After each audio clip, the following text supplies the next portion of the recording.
In the early years of the kingdom of Aurelian, there lived a man named Theron, once celebrated as the greatest general of his age. He rose from obscurity through relentless discipline, sleeping among his soldiers, studying strategy by firelight, and refusing comfort until victory was secured.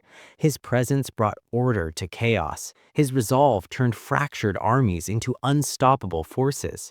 Through effort and vigilance, Theron earned peace for his kingdom, and with peace came rewards, estates, titles, and days no longer governed by urgency. It was there, not on the battlefield, that his undoing began.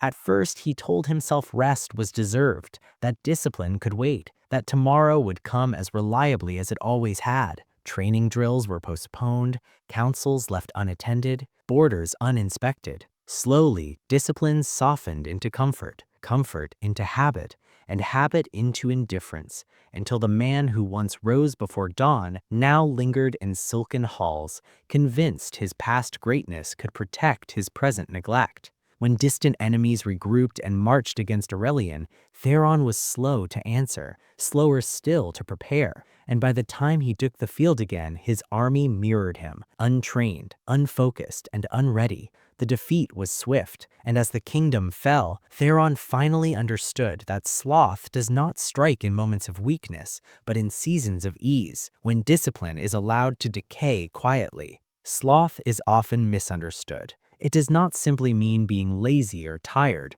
It is a deeper form of spiritual and moral apathy, a resistance to doing what one ought to do, even when capable, aware, and given the opportunity.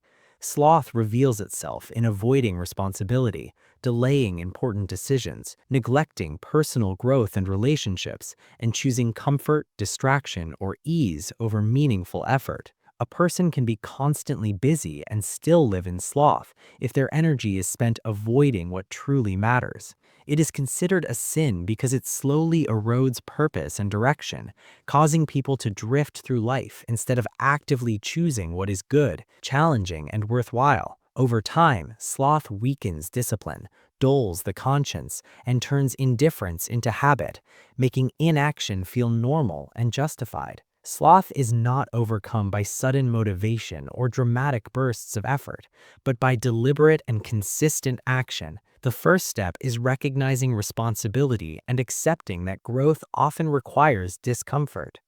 Overcoming sloth means choosing discipline over ease, action over avoidance, and purpose over temporary comfort. Small steps matter.